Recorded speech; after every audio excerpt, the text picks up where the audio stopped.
Okay, so picture this. You're lying on your couch, completely absorbed in your phone. Doing the endless scroll. Right, the endless hypnotic scroll through BookTok. And you're swiping through video after video, and people are just passionately, sometimes genuinely tearfully, holding up these beautifully designed covers. They get so emotional about it. You really do. They're looking right into the camera, calling these books absolute, 5-star literary masterpieces. They are claiming these stories completely altered their brain chemistry. Which is quite a claim. It's a massive claim. And they're insisting that you, sitting there right now listening to this, you absolutely have to buy this specific book today.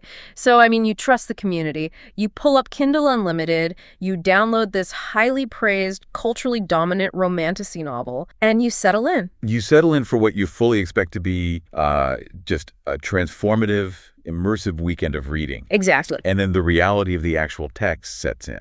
Oh, man, yeah. You get maybe 3, possibly 4 chapters deep, and you realize something is fundamentally wrong. The illusion shatters. It completely shatters. The dialogue is incredibly clunky. The main character's motivations seem to radically change from... Just depending entirely on what the plot needs them to do in that highly specific... Right, exactly. There are glaring, massive plot holes that just completely break your immersion. And, to top it all off, you are staring at actual literal typos on the page. Which is so frustrating. It is. You find yourself sitting there holding this supposed masterpiece, looking back at the millions of views on that recommendation video, wondering, well, am I missing something completely obvious here? Or is this book just genuinely bad. Yeah. Just bad. It creates this profoundly isolating psychological experience. You're sitting alone in your living room, experiencing a piece of media that feels objective. While an algorithmic chorus of literally millions of people online is screaming about how flawless that exact same piece of media is, yeah, it really makes you question your own discernment. It really makes you feel like you were losing your mind. And that massive disconnect, that vast chasm between viral hype and actual literary quality, that is the grounding material for our deep dive. It's like a fascinating disconnect. It really is. We are exploring a truly fascinating YouTube video essay by an author named Beck Lee. And for context, Beck wrote the young adult summer fantasy adventure novel Noontide. Yeah, she's an actual published author. Exactly. And on her YouTube channel, she usually stays in her lane, right? Dissecting stories, doing deep media analysis, observing pop culture events around the publishing. But recently, she felt absolutely compelled to wade into a massive, highly contentious viral controversy that just exploded online. She had to step in. She had to. It's a controversy that strips away all the marketing and fundamentally asks, well, what actually makes a book good? And we really need to establish the stakes here right up front. Because if you're listening to this and thinking, well, this is just niche internet drama, right? People arguing. Yeah, just people arguing in a comment section about dragons and romance. Yeah. We really need to zoom out. What we are unpacking today is a deep dive into the very nature of media literacy itself. Oh, totally. It's about how you, me, everyone else, how we consume and evaluate art in a digital age governed by algorithms. It is about a massive ongoing war of terminology. The buzzword war. Yes, exactly, where words like anti-intellectualism are being weaponized against accusations of elitism. Yeah. It touches on the core of how communities form around shared enjoyment and what happens to our collective cultural standards when that shared enjoyment completely overshadows critical thought. It's incredibly layered. So listen, here's the roadmap for where we are taking you today on this deep dive. First, we're going to look at the viral spark that set off this entire powder. The inciting incident. Right. And analyze the rhetoric of this internet debate. Then we are going to dive deep into a brilliant philosophical framework using a field of strawberries, which is great. It's a wonderful analogy. It really is. We'll use it to help us navigate the incredibly complex balance between the objectivity of craft and the relativity of art. After that, we are going to test what Beck Lee hilariously calls the trapezoid of literary consumption against our own reading habits. I love the trapezoid. Same.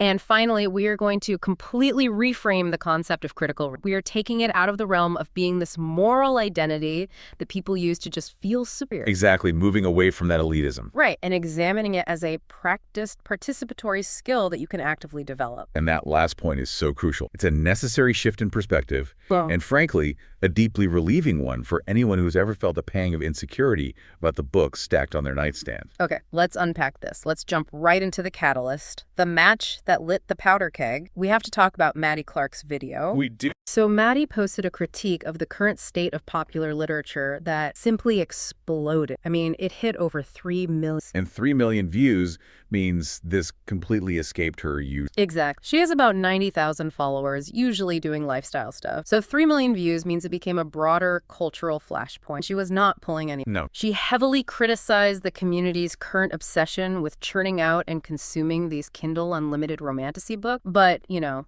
the way she phrased caused apps. Because the rhetorical framing is everything. She didn't just say, I dislike these books or they aren't for me. Right. She made a highly specific, deeply curative insult regarding the foundational craftsmanship of the writer. She really went for the jugular. She claimed that when she was 12 years old, she was reading One Direction fan fiction on Wattpad. Which is such a specific call-out. So specific. And she said it was written by an author whose first language was not English, and she stated point blank that this amateur middle school era fan fiction was still better written than half the commercially successful book she is seeing pushed out and promoted on. It is a devastating, multi-layered comparison. I mean, by comparing commercially successful, published, and monetized book to the rawest, most unedited form of adolescent fan fiction. The One Direction Wattpad era. Exactly. Yeah. And declaring the published books inferior in craft, Maddie struck a massive collective nerve. She is essentially arguing that the barrier to entry for publication and cultural dominance has dropped far below the standard of a 12-year-old hobbyist. Okay, but I have to play devil's advocate here for a second. Please do. If I'm a reader, right, and I work a 50-hour week, and I just want to come home and read a fun, breezy romantasy where the plot moves fast and the romance is front and center. You just want to relax. Exactly.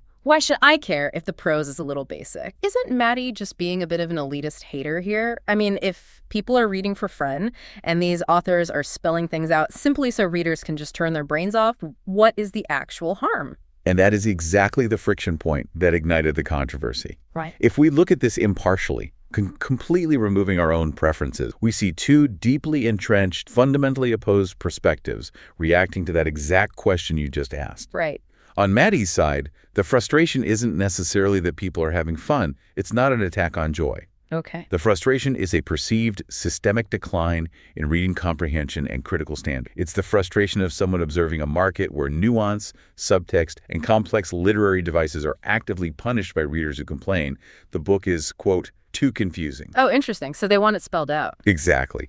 Maddie's perspective is that the lowest common denominator of writing is being elevated to the status of a masterpiece simply because it demands zero intellectual effort to consume. And when she tells her audience, I think her exact quote was something like, critical thinking babes, learn how to do it. Yeah. And then she drops the hammer with, not everyone should have their book published. Right. She is attacking the core identity of that community. Because on the exact opposite side, you have an incredibly defensive response from a massive demographic of readers. I mean, these are people who utilize these books for escapism, for joy, for stress relief. It's their safe space. Completely. For them, these romantasy books are accessible, and more importantly, they provide a deep sense of belonging to an online community. So when someone says their favorite books are worse than middle school fan fiction, they don't just hear a critique of the book. No, they hear an insult directed at their own intelligence. They feel they are being mocked simply for experiencing joy. Which is precisely why the discourse devolved so rapidly. I mean, it spawned an endless cycle of response videos, people making part 1, part 2, all the way up to part 47 of their rebuttals. Part 47, who has the time? Exactly. It became a sprawling, unmanageable war of buzzwords. Both sides began hurling heavy academic sociological terms at each other without ever stopping to actually define the parameters of those terms. You saw people throwing around the term anti-intellectualism to describe the readers who just wanted simple, spoon-fed plots. Right. You had others weaponizing the phrase media literacy as a blunt force insult rather than an actual analytical framework. Right. And you had people theorizing about the bookification of literature. Which is a whole other rabbit hole. Totally. Trying to parse out the difference between consuming a physical aesthetic product for internet clout versus actually engaging with art. It became a total... This raises an important question. Why did a 16 to 20-minute YouTube video essay by Beck Lee become necessary in the first place? Right. Why get involved? Well, that mess is exactly what motivated her to step in. Remember, Beck usually avoids this kind of raw internet drama, but she recognized a fundamental structural flaw in the entire debate. What was the flaw? She saw that millions of people were screaming at each other, but they completely lacked the shared vocabulary necessary to separate two highly distinct concepts, the concept of enjoyment and the concept of quality. Oh, wow. The community was treating those two words as if they were exact interchangeable synonyms. Which is such a dangerous trap. If enjoyment equals quality, then popularity equals mastery. Precise. And for you, the listener, I really want to emphasize why this distinction matters far beyond the realm of book. Whether you are prepping for a high-stakes marketing meeting where you have to understand consumer behavior, or you're literally just scrolling on your phone looking for your next beach read, understanding how communities debate quality affects the entire ecosystem of media. It dictates everything. It dictates the movies that get greenlit by studios. It dictates the types of narratives that traditional publishers are willing to buy. I mean, if a massive vocal community cannot distinguish between a high-quality product and a highly enjoyable product, the market shifts entirely toward producing uncritical impulse buys rather than works of value. And to correct that market shift, or at least to help you survive it as a discerning consumer, Beck realized she needed to address the foundational philosophy of how we view art in the first place. Going right to the root of it. Exactly. She had to attack the massive, widespread misconception that acts as an impenetrable shield for almost all poor media consumption. Oh, I know exactly what you're talking about. You were talking about the ultimate conversation ender. The phrase everyone pulls out when they are losing an argument about a movie or a book. Let's hear it. Well, art is subjective. Yes. It's the absolute trump card of internet discourse. It is used as a trump card, absolutely. But Beck makes an incredibly sharp, vital distinction here. She argues that when people use the word subjective to shut down these debates, they're actually using the completely wrong terminology. Okay. What they really mean, whether they realize it or not, is that art is relative. Okay, I want to push back on this a little bit because this feels like we are just splitting semantic hairs here. Subjective, relative, what is the actual difference in practice? It sounds similar, I know. Right. Because if I look at a painting and feel something, and you look at it and feel nothing, isn't that just pure subjectivity? Who has the authority to step in and say, actually, the art is objective, your reaction is just relative? It does sound like a semantic hair split at first glance, but the distinction fundamentally changes how we evaluate craft. So let's define the terms clearly. To say your experience of art is relative means that your reaction is relative to your unique personal history. Okay. It's relative to your specific lived experiences, your opinions, your belief. For example, a novel dealing heavily with the theme of sudden grief is going to impact a reader who recently lost a parent in a profoundly different way than it will impact a reader who hasn't. That makes total sense. That emotional resonance is highly... Exactly.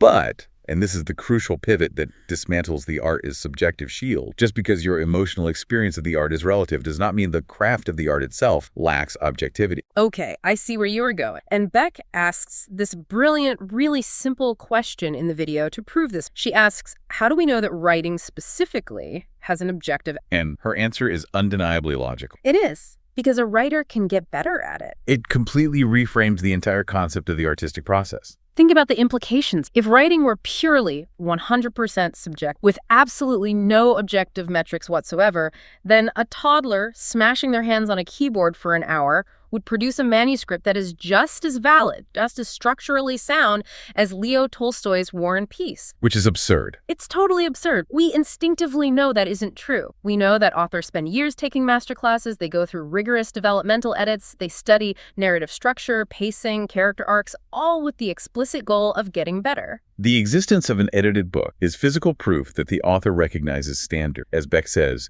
you cannot improve at a craft that possesses zero objective standards. Right. You can't practice a subjective vibe. Exactly. And if we acknowledge that there are objective standards a writer strives to meet, we are logically forced to acknowledge that there are objective failures when they miss those standards. Which brings us right back to my frustration with the hyped Kindle Unlimited book. What are these objective failures? Let's get specific for a second. Let's do it. Plagiarism, for one. Plagiarism is not a subjective avant-garde stylist. No. It is an objective failure of originality in ethical craft. Exact. What about plot? If an author locks their main character in a heavily guarded, inescapable vault on page 50, right? Okay, it's locked in a vault. And then on page 52, that character is suddenly driving a car down the highway with absolutely no explanation of how they escaped. I mean, I don't care how much you love the romance in that book. That is not a subjective narrative technique. It's a continuity error. It's a structural plot hole. It is an objective failure of continuity and typos. A misspelled word or a completely shattered grammatical sentence is an objective error. So when a reader gives a 5-star review to a book riddled with those exact failures, plagiarism, massive plot holes, typos, while aggressively claiming art is subjective, they are completely ignoring the reality of the craft. They're using the shield. Exactly. They're using their relative enjoyment to excuse objective incompetence. To make this abstract philosophical concept much more tangible, Beck introduces a truly brilliant analogy. I want to spend some real time analyzing this because it completely clarifies The strawberry field. Yeah. So listener, imagine you are standing at the edge of a massive, sprawling field of strawberries, and you have an empty bucket. And the process of filling that bucket represents how we should ideally consume media. Okay, walk us through it. Step 1 represents the objective standard. When you first step into that field and start picking strawberries, the very first thing you do is look for the bad ones. You filter them out. You actively filter out the green, hard, unripe strawberry. You pick out the rotting, moldy, insect-eaten strawberries. You separate the objectively bad fruit from the viable crop. Why do we do this? Because there is a baseline threshold of objective quality that we all inherently recognize. No matter how wildly your personal culinary taste might vary, no one actually wants to consume a giant bucket of moldy strawberries. Though Beck does joke that someone in the comment section will inevitably claim they do love eating moldy strawberries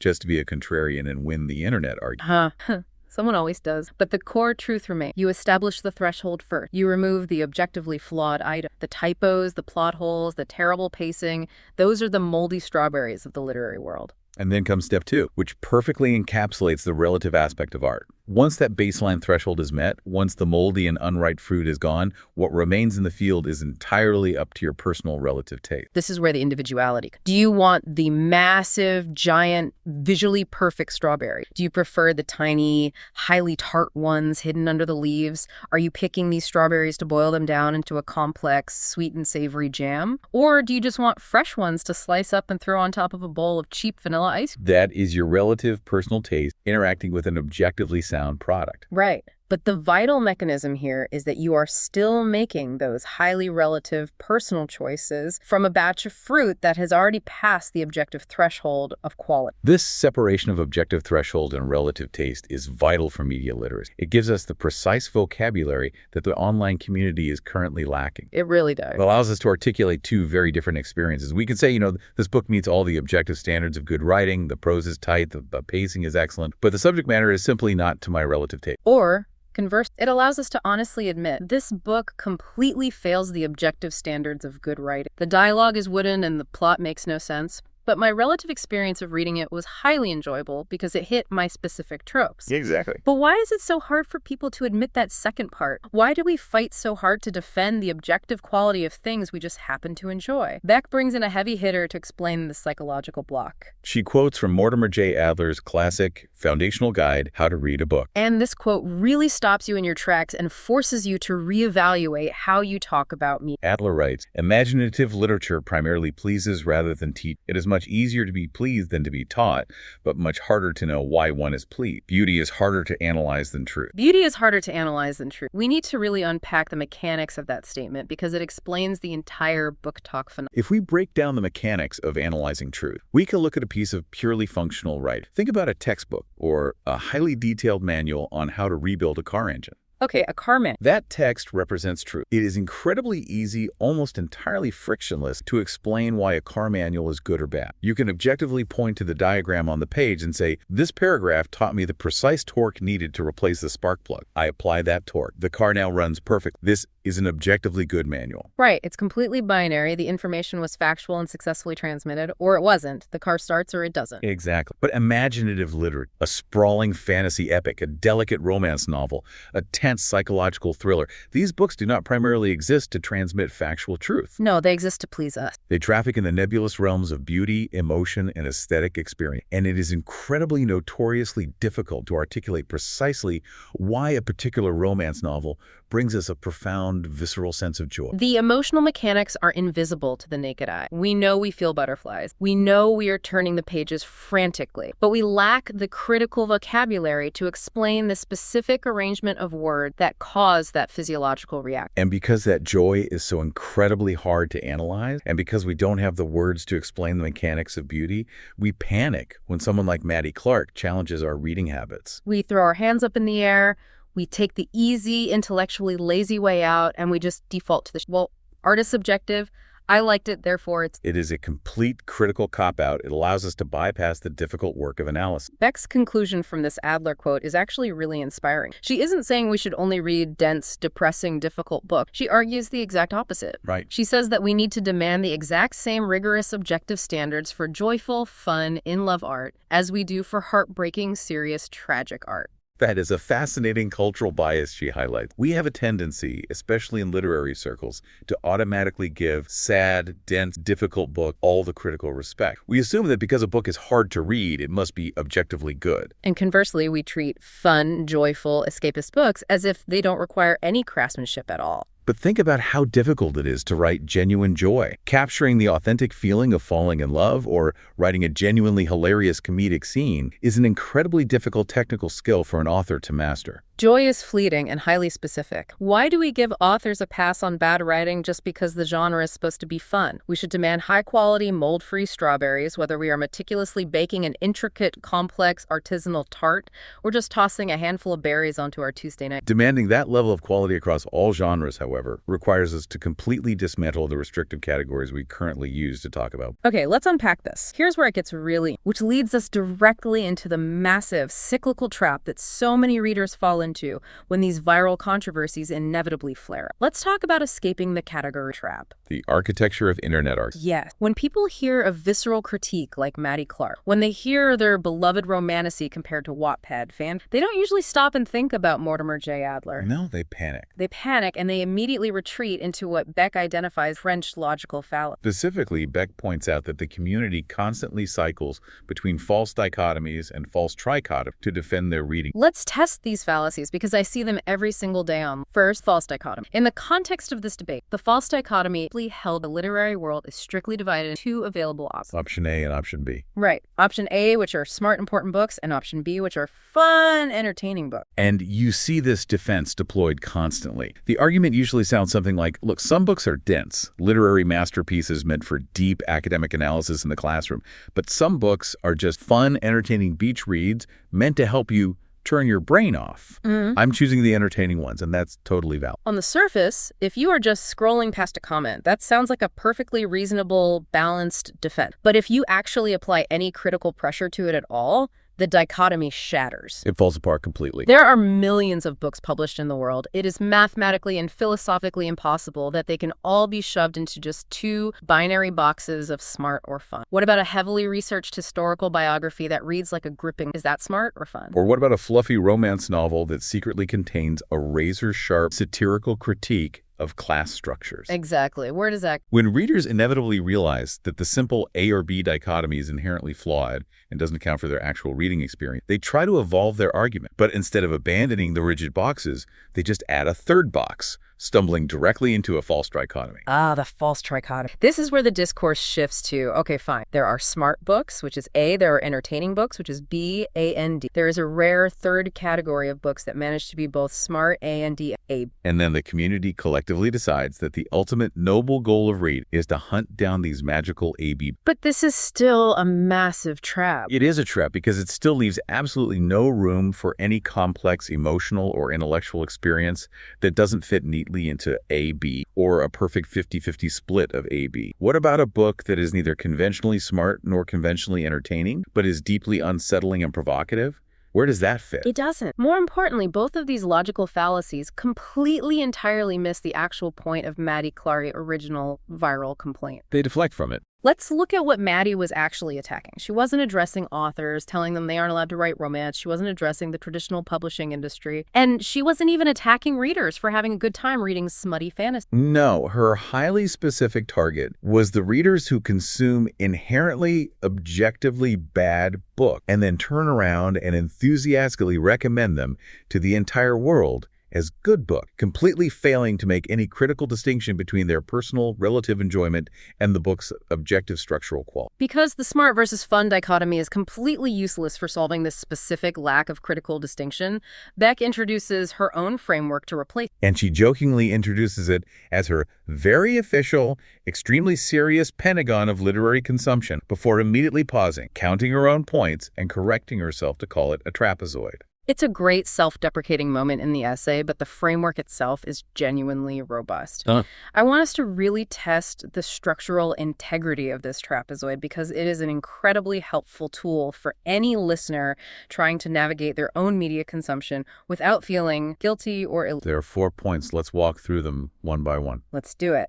Point number 1 of the trapezoid of literary. You can enjoy a bad book. This is the absolute most freeing point of the entire discussion. It acknowledges the messy, contradictory reality of human nature. You are completely allowed to read a book that is riddled with massive plot holes, features incredibly clunky, unrealistic dialogue, and relies on the most tired tropes imaginable. Right. And you can still have an absolutely wonderful time reading it. Your relative enjoyment is 100% valid, even if the objective craftsmanship is undeniably poor. It is the literary equivalent of fast food. Objectively, a greasy, mass-produced burger from a drive-thru is not fine dining. It fails the objective metrics of culinary high art. It's not a Michelin star meal. But sometimes, at midnight after a long shift, that greasy burger is exactly what you crave, and you genuinely enjoy every single bite of it. Acknowledging that it is bad for you or poorly made does not erase the reality of your enjoyment. Exactly. Eat the junk food, just don't try to give it a Michelin star, which leads perfectly into point number 2.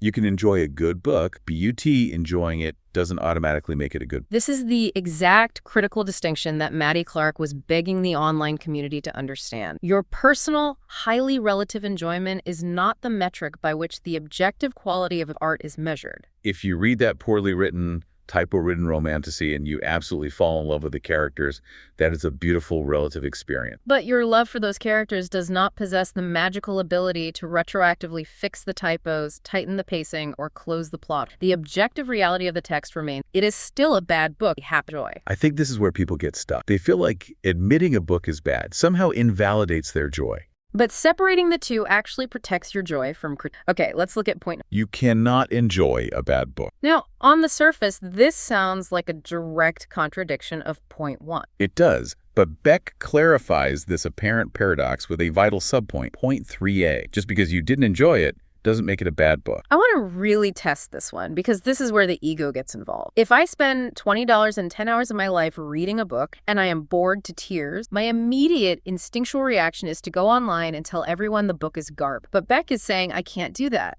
You can't do that accurately, no. This point requires you to separate your boredom from the author's skill. Let's say you read a highly acclaimed, meticulously researched historical fiction novel. The prose is immaculate. The historical details are flawless. The structure is sound. Okay, it passes the objective test. But you personally find the subject matter incredibly dry, or the pacing feels too slow for your current mood, or you simply find the main character annoying. That is your valid relative experience. It simply didn't click for you. Right, but you cannot project your subjective lack of enjoyment onto the objective quality of the work. You cannot declare that the author failed at their craft just because the craft failed to entertain you specifically. It requires humility to say, the book is good, it's just not for me. Which brings us to point number 4. And as Beck notes, this is the rarest point of all. This is the option you almost never, ever hear anyone admit to on social media platforms that reward extreme polarization. Point number 4. It is possible to not enjoy a good book.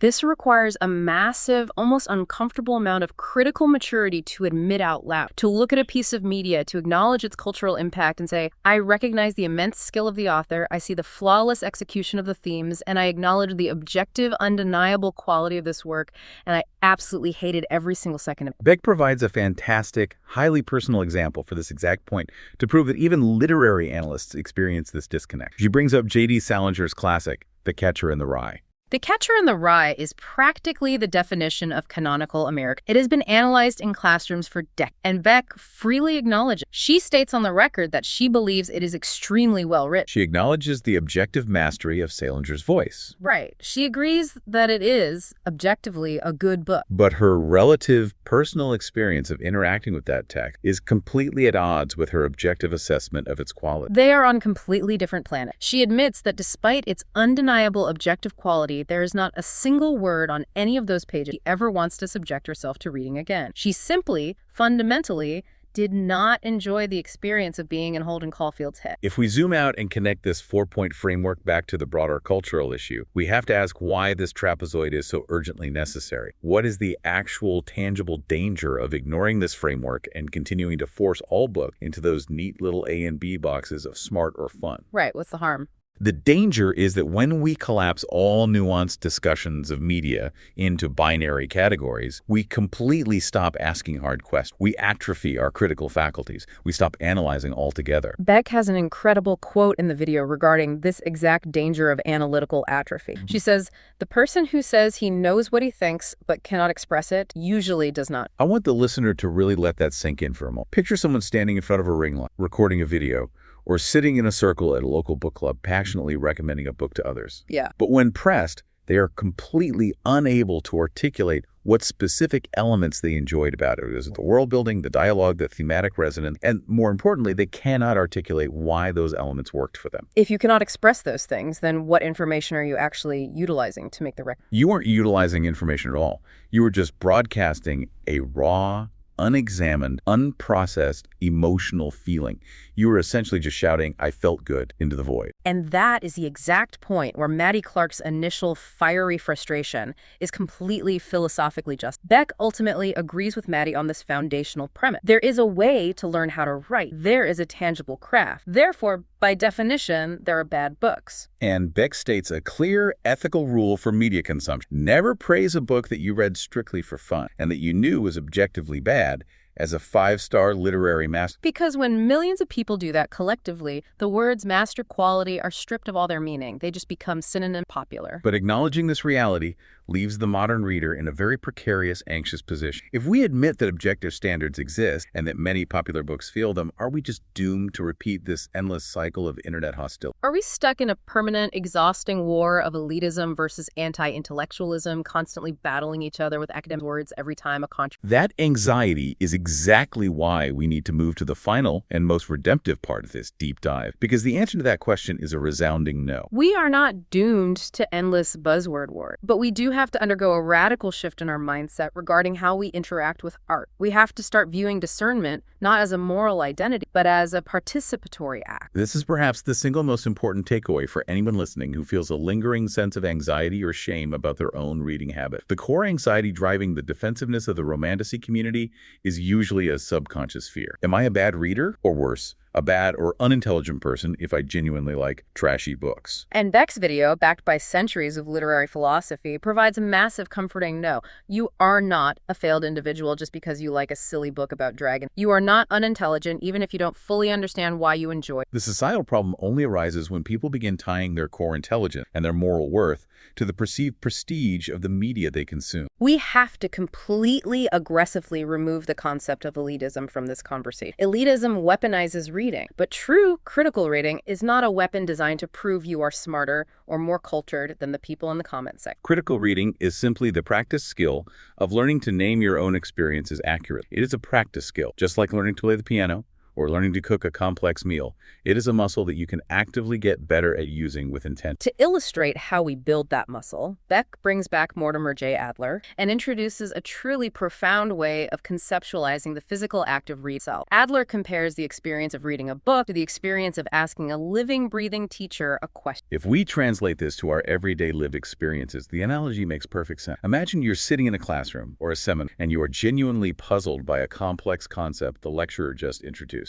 You have the luxury of raising your hand and asking the living teacher to clarify. The teacher will then answer you directly. They might explain it using a new analogy, they might provide historical context, they might break the concept down into smaller pieces. Crucially, as Adler points out, the living teacher does the heavy cognitive lifting for you. You can save yourself the agonizing trouble of deep thought by simply asking the teacher what they meant. But a book is not a book is an inanimate object made of paper and pixels on a screen. It is, as Adler beautifully notes, like nature or the physical world itself. If you ask a book a question, pause on page 100 and say, why did the character do that? Yeah. The book cannot dynamically speak back, clarify. You are entirely on your own. You must answer the question yourself. The book only yields its underlying truths and answers to the exact extent that you, the reader, are willing to do the hard, independent work of thinking, analyze, draft. Which means that reading, at its core, is inherently and fundamentally participatory. It is not a passive receipt of data. It is an active collaboration between the text and your mind. Let's focus on that word. participatory. It completely shatters the elitist hierarchy. Under this framework, it truly doesn't matter if the book you are holding is a dense, 1,000-page philosophical treatise by Kant